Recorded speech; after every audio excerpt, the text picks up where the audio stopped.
நம்ம ஸ்கூல்ல இருக்கக்கூடிய வாத்தியார்லாம் எப்படி நடந்துக்குவாங்க? நமக்கு பாடம் நடத்துவாங்க, அதுக்கு பின்னாடி தேர்வு வைப்பாங்க, அப்படிதானே? ஆனா வாழ்க்கைங்கிற வாத்தியார் ரொம்ப டிஃப்ரெண்ட். அவர் தேர்வு வச்சுட்டு தான் நமக்கு பாடமே கற்று தருவார், அப்படிதானே? என்ன ஆகுது, ஒருத்தருக்கு 60 வயசு ஆயிடுது, அவர் ரிட்டையர்ட் ஆயிடுறாரு.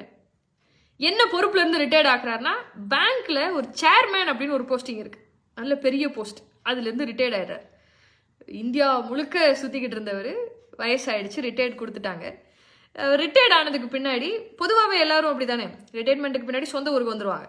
அது மாதிரி இவர் சொந்த ஊருக்கு வந்துடுறாரு, கையில கொஞ்சம் பணம் இருக்கு. சரி, பக்கத்துல இருக்கக்கூடிய பேங்க்ல போட்டுடலாம் அப்படின்னு சொல்லிட்டு பக்கத்துல என்ன பிரான்ச் இருக்குன்னு பார்த்துட்டு அந்த பேங்க்குக்கு போகிறார். இவர் சேர்மேன் இல்லையா, இவர் ரிட்டையர்ட் ஆனோங்கிற விஷயத்த மறந்துடுறாரு. எப்பவும் போல இவர் பெரிய போஸ்டிங்ல இருக்கிறதுனால இவர் எடுத்தோடனே மேனேஜர் ரூமுக்கு போயிடுவார். அந்த நினைப்பிலே இவர் பாட்டுக்கு உள்ள வந்தோன்னா மேனேஜர் ரூமுக்கு டைரக்டா போகிறார். ஆனா இப்ப என்ன ஆகுது, இவரை தடுத்து நிறுத்திடுறாங்க. சார் சார் சார், நில்லுங்க, எங்க போறீங்க, வெயிட் பண்ணுங்க. பேங்க் மேனேஜர் இருக்காரு இல்லையா, அவர் முக்கியமான ஒருத்தட்ட பேசிட்டு இருக்காங்க, அவர் வெளில வந்ததுக்கு பின்னாடி நீங்க உள்ள போலாம் அப்படின்னு சொல்லிடுறாங்க. அவருக்கு ரொம்ப இன்சல்ட் ஆயிடுது. அவர் ரொம்ப ஒரு மாதிரி ஹர்ட் ஆன மாதிரி அந்த இடத்துல உட்கார்ந்துடுறாரு. நிறைய எண்ணங்கள் அவருக்குள்ள ஓடுது. எத்தனை பேரு என்ன பார்க்கணுங்கிறதுக்காக வெயிட் பண்ணிட்டு இருப்பாங்க, இன்னைக்கு என்னையே வெயிட் பண்ண வச்சுட்டாங்களே நான் ரிட்டையர்ட் ஆனதுனால அப்படின்னு. அது ரொம்ப ஒரு கஷ்டமாகுது. யாராவது என்னை அடையாளம் கண்டுபிடிச்சி, சார் நீங்க சேர்மேன் தானே, உங்களை எனக்கு தெரியும், எப்படி சார் இருக்கீங்கன்னு யாராவது என்கிட்ட கேட்க மாட்டாங்களா அப்படின்னு அவர் ஏங்கிக்கிட்டே அந்த இடத்துல உட்கார்ந்துருக்காரு. ஒருத்தரும் அவரை கண்டுக்கல. எல்லாரும் அவங்க வேலையை பார்த்துக்கிட்டே இருக்காங்க. ரொம்ப அவருக்கு கஷ்டமாகுது. ரிட்டையர்மெண்ட் ஆனா இவ்வளவு தானா, மரியாதையே இருக்காதா அப்படின்னு அவர் பல விஷயங்கள் யோசிச்சுக்கிட்டே இருக்காரு. சரியா 1/2 மணி நேரத்துக்கு பின்னாடி மேனேஜரை பார்க்கறதுக்கு அலோவ் பண்றாங்க.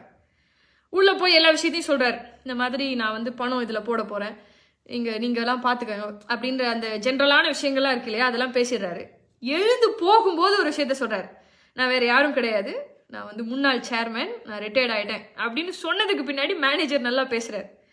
சார் எனக்கு அடையாளம் தெரியல, நீங்க உட்காருங்க, நம்ம கொஞ்ச நேரம் பேசலாம் அப்படின்னு மேனேஜரும் இந்த முன்னாள் சேர்மேனும் பேசுறாங்க.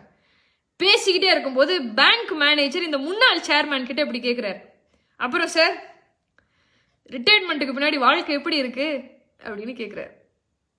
இந்த முன்னாள் சேர்மேன் இருக்கார் இல்லையா, அவர் இப்படி ஒரு விஷயத்த சொல்றாரு, பெரிய பாடத்தை நான் கற்றுக்கொண்டேன் அப்படின்னு சொல்றாரு.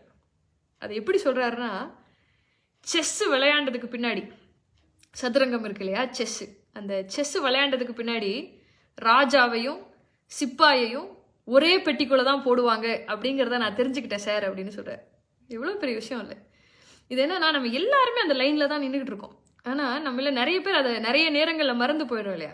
ஏன் மறந்து போயிடுறோம் அப்படின்னு நான் சொல்றேன்னா, ஏன்னா நம்முடைய பெற்றோர்களை நம்ம அப்படித்தான் ட்ரீட் பண்றோம். நிறைய நேரங்கள்ல நம்ம அவங்க கிட்ட சொல்றோம், உங்களுக்கு ஒன்றும் தெரியாது, கொஞ்சம் பேசாம இருங்க அப்படின்னு. நம்மள நிறைய பேர் செய்யக்கூடிய தவறு தான். நியாயத்துக்கு பார்த்தா அவங்களுக்கு வயசு அதிகமாக அதிகமாக நம்ம அவங்களுக்கு ரெஸ்பெக்ட் அதிகமாக தான் கொடுக்கணும். ஆனா என்ன ஆகுது, அது குறைஞ்சிக்கிட்டே போகுது. நம்ம எல்லாருமே அதே லைன்ல தானே நின்றுட்டு இருக்கோம். இவர் ஒர்க்கிங் ப்ரொஃபஷன் அப்படிங்கிறதுக்காக நான் அதை சொல்லலை. வீட்டில் வேலை செஞ்சுட்டு வயசாகி நம்ம வீட்லேயே இருக்கக்கூடிய அம்மாவுக்குமே நம்ம ரெஸ்பெக்ட் கொடுத்து தான் ஆகணும். நீங்கள் இப்படி யோசிச்சு பாருங்களேன், நம்ம பெற்றோர்களுக்காக சில நேரங்களில் ஒரு விஷயத்த நம்ம தள்ளி போடுறோம். ஒரு முக்கியமான ஃபங்க்ஷனுக்கு போக முடியல, ஒரு முக்கியமான ஈவெண்ட்டுக்கு போக முடியல, மனசு எவ்வளவு கஷ்டமாகுது. என்னடா இவங்கனால என்னோட ப்ரோக்ராம் கேன்சல் ஆயிடுச்சே அப்படின்னு சொல்லி இப்படி யோசிச்சு பாருங்களேன். நம்ம குழந்தையா இருக்கும்போது எவ்வளவு ஃபங்க்ஷன்ஸ் அட்டன் பண்ணாமல் இருந்திருப்பாங்க, அவங்களுக்கு பிடிச்ச துணியை போடாமல் இருந்திருப்பாங்க. நம்ம படிக்கும்போது ஐயோ நான் வெளில போயிட்டா என்னோட பொண்ணோ அல்லது பையனோட படிப்பு வீணா போயிடுமே அப்படின்னு சொல்லிட்டு எவ்வளவு விஷயங்களை அவங்க அவாய்ட் பண்ணியிருப்பாங்க. இது எல்லாமே சாக்ரிஃபைஸ் தானே. நீங்க இந்த நிலையிலிருந்து யோசிச்சு பாருங்களேன், உங்க அம்மா அப்பாவுக்காக ஒரு ஈவெண்ட்டை நீங்க தள்ளி போடுறது அப்படிங்கிறது இந்த நிலையில நம்மளால ஏற்றுக்கொள்ள முடியலன்னா, நமக்காக எவ்வளவு விஷயங்கள் அவங்க செஞ்சிருக்காங்க. இப்போ அதெல்லாம் பார்க்கும்போது அவங்களுக்கு நம்ம எந்த அளவுக்கு ரெஸ்பெக்ட் கொடுக்கணும்.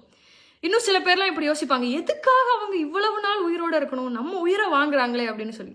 இறைவன் உங்களையும் என்னையும் அப்படி ஒரு எண்ணத்திலிருந்து பாதுகாக்கணும். நல்ல ஒரு விஷயத்தை தெரிஞ்சுக்கங்க, எந்த அளவிற்கு உங்களுடைய பெற்றோர்களுக்கு ஆயுள் நீளமா இருக்கோ அத்தனை நாட்கள் இறைவன் உங்களுக்கு கொடுக்குற நன்மையை சம்பாதிக்கிறதுக்காக. அதை மட்டும் நல்லா ஞாபகம் வச்சுக்கோங்க, யோசிச்சு பாருங்க.